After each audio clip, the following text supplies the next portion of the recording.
Hey everybody, and welcome back to the Frank Olsen Twins YouTube channel. If you're familiar with my channel, you know I love a good mini amp, but that's only part of what's inspired today's build. Like many guitar players, I often find a need to use guitar pedals on my desktop. That's not always easy, it's hard to see the knobs and to read the settings. But I think this will make it easier. This is a desktop pedal holder, and it's been pretty useful as I've been testing it. I designed this one to be angled up toward the player, and allow room behind the pedals to plug in cables. Now it's easier to tweak knobs and read the settings, but I can't stop there. I have another problem to solve, and that's unstable mini amplifiers. Most mini amps I've encountered are top heavy and plug in near the top of the amp. They barely stand on their own and often fall when plugged in.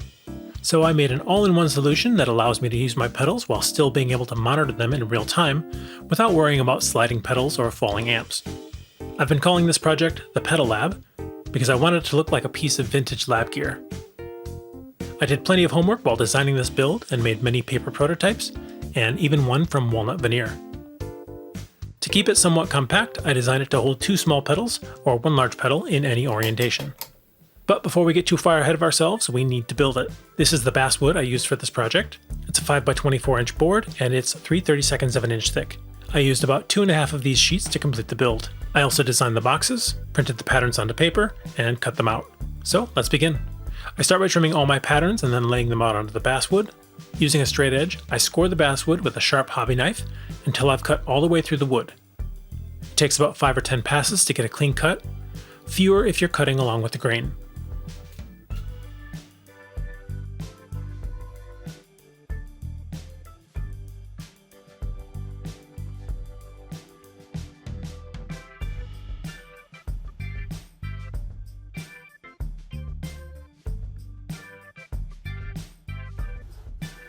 Next, I sand the pieces with 80 grit sandpaper to be as straight and flush as possible.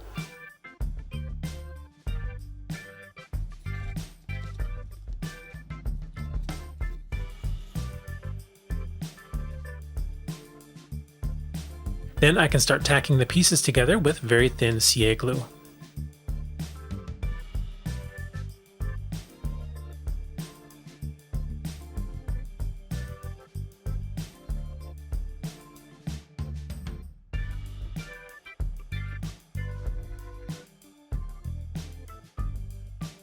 Once I have it tacked together, I can add more wood and thicker glue to strengthen the joints.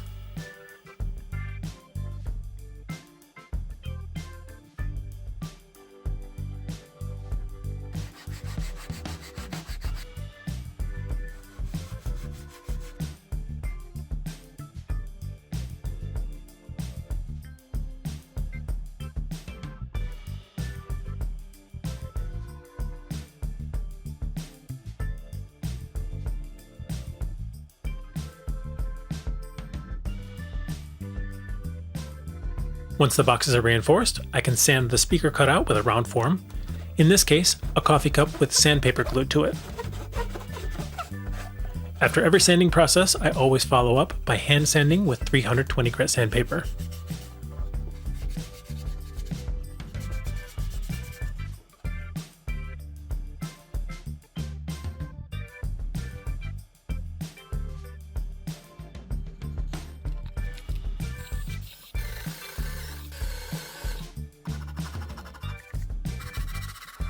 Now I'll start rounding over the edges with 80 grit and finish with 320.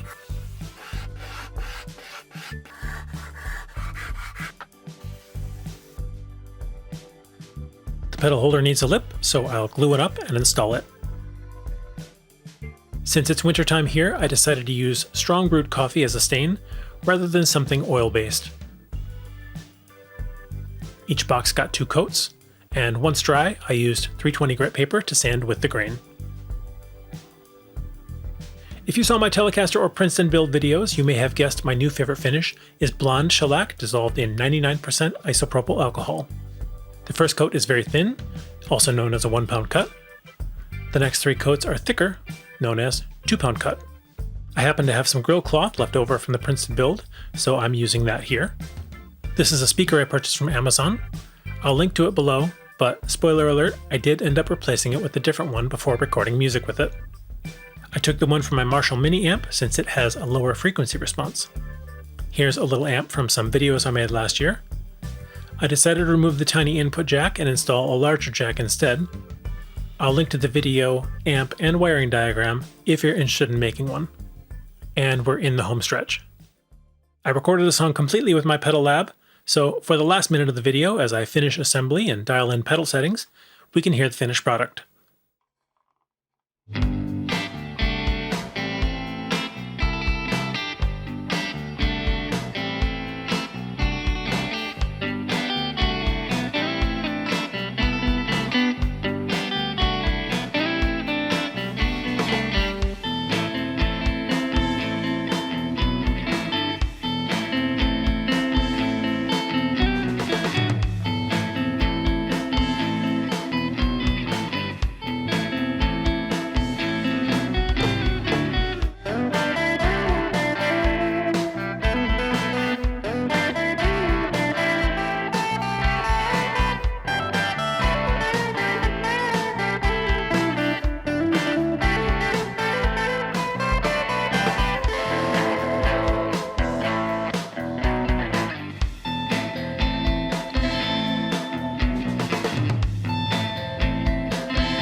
Alright, so there we have it. A pedal holder that will securely hold your pedals upright on your desktop, and an amp that won't fall down while you play it. If you've made a similar device, or if you know where to buy a great 3 or 4 inch guitar speaker, I'd love to hear about it in the comments. If you like this video, please hit the like button, and if you haven't already, please hit the subscribe button. Thanks for watching.